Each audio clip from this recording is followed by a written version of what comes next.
नमस्ते, राम राम जी। कैसे आप लोग? सब ठीक? आशा करती हूँ आप लोग ठीक होंगे, सेहतमंद होंगे। यही आशा करती हूँ और आप रहे सेहतमंद, यही प्रार्थना भी करती हूँ। ये यूट्यूब की वीडियो है। ये वीडियो मैं आज अपने मन की बात बताने के लिए बना रही हूँ। मुझे बहुत आलस्य आता है ये वीडियो बनाने का। अभी आप कहेंगे क्या प्रिया जी झूठ बोल रही है, इंस्टाग्राम पे तो अब इतने वीडियो डालती। तो वो संगीत है ना, संगीत से ज़रा मुझे ज़्यादा प्यार है। ये बोलने मिलने का मुझे नहीं जमता है, इसके लिए मैं नहीं बनाती वीडियो कि क्या बोलना चाहिए। फिर ये यूट्यूब पे वीडियो डालने के लिए पता नहीं क्या क्या लिखना भी चाहिए, सब अपने को झंझट मारी, बहुत सर दर्द करता है मेरा। खैर, ये वीडियो मैं इसलिए बना रही हूँ। कल मैंने अपने बड़ी माँ से बात की। मेरे बड़े पापा नहीं रहे, अभी बड़ी माँ है। तो 3-4 महीने में एक बार फ़ोन कर लेती हूँ और उनसे बात कर लेती हूँ। बहुत सारी बातें हुई। 9:30 बजे मैंने फ़ोन किया था, 11 बजे मैंने फ़ोन रखा, उसके बाद जाके मैं सोई। माँ बेटी की बहुत सारी बातें हुई। और अभी बच्ची भी वो अकेली है। जैसे कि मेरे बड़े पापा नहीं रहे, मेरे पापा नहीं रहे, मेरी मम्मी जिसने मुझे जन्म दिया है, ऐसे लोग बोलते हैं जिसको मैंने देखा ही नहीं है, जिसने मुझे जन्म दिया है। मतलब इस प्रोडक्ट की जो कंपनी है मेन, वो मुझे पता नहीं कैसी थी। और मेरी बुआ जो उनकी बहन थी वो भी नहीं रही, उनके पति भी नहीं रहे। तो ये जो मेरे दादा दादी ये सब चले गए। अब बची है बड़ी माँ और मेरी सौतेली माँ, दो ही रही है। तो जब तक वो लोग हैं तो उनसे रिश्ते तो निभाने ही पड़ेंगे। तो कभी के बार एक बार फ़ोन कर लेती हूँ बड़ी माँ को। जाना होता नहीं है मेरा, और लोग भी मुझसे गुस्सा नहीं करते, जानते हैं कि मैं बहुत दूर रहती हूँ उनसे। कभी के बार फ़ोन कर लेते, बड़े प्यार से सारे लोग बात कर लेते हैं, भाई करते हैं, भाभियाँ मेरी करती है। रिश्ते बड़े हैं, दिखती अकेली हूँ यहाँ पे। बहुत रिश्ते हैं मेरे सर पे, जितने बाल नहीं उतने मेरे रिश्तेदार हैं, मायके के ससुराल के।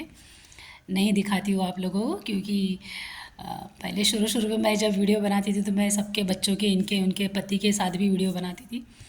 लेकिन धीरे धीरे पता चला कि अपने पैसे से हम वीडियो बनाते हैं, फिर फ्री में हमें गालियाँ भी मिलती है। मुझे मिल जाए कोई दिक्कत नहीं, लेकिन मेरे परिवार को मेरी वजह से गालियाँ पड़ी, ये मुझे पसंद नहीं है। तो इसलिए मैं किसी को भी, परिवार के किसी के भी कोई भी सदस्य को मैं वीडियो में नहीं लेती हूँ। मुझे अच्छा नहीं लगता है। अभी मेरी नाती रहती है कभी कभार मेरे साथ में। तो उसके भी साथ कम वीडियो बनाती हूँ, कभी कभार ही बनाती हूँ। वैसे तो 1000 बार आती है मेरे पास, क्योंकि उनका घर पास में ही है और आधा घंटा लगता है बेटी के घर जाने के लिए। तो खैर, ये वीडियो मैं इसलिए बना रही थी कि ये मेरी मन की बात है। अब इसे आप सही समझे गलत समझे ये नहीं मुझे पता, लेकिन मैं कभी भगवान के बारे में ऐसे भी कभी ज़्यादा बात नहीं कर पाती हूँ, क्योंकि मुझे रोना आ जाता है, पता है आप लोगों को।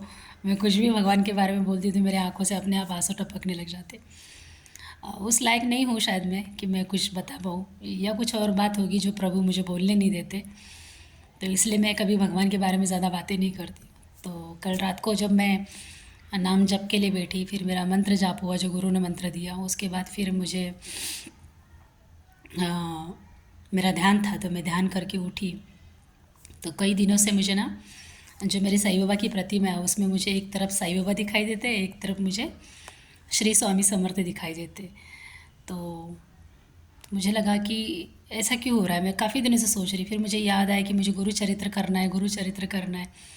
ये ठंड की वजह से ना उठने को नहीं होता है, या थायराइड की वजह से पता नहीं, बड़ी थकान सी रहती है मुझ में, काम करने का मन भी नहीं करता है, बस बैठे रहो ऐसे ही। तो ऐसा लगा मुझे कि इसी कारण मुझे शायद बार बार स्वामी जी दिखाई देते हैं, या मेरा भ्रम होगा, या मेरी दिलो दिमाग में वही छाया होगा।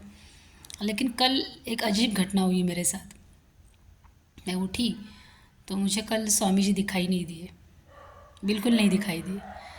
तो मैं देखने लग गई, बाप रे ये कैसे, इनको तो मैं कभी याद भी नहीं करती, कभी इनको सुनती भी नहीं मैं। अभी आप कहोगे कि कौन? कोई और नहीं, प्रेमानंद महाराज जी। उन्होंने मुझे दर्शन दिए कल। मैं क्या बताऊँ आपको, शब्दों में नहीं बोल पाती हूँ। ये ऐसे संत सामने आना, और ऐसे समय में जब मैं नाम जप कर रही हूँ और ध्यान कर रही हूँ और मुझे दर्शन देना, शायद मेरे कुछ अच्छे कर्म होंगे, इसीलिए मुझे ऐसे ही होता है। जब भी मैं भगवान के बारे में या किसी संतों के बारे में बात करूँ तो मुझे रोना ही आता है।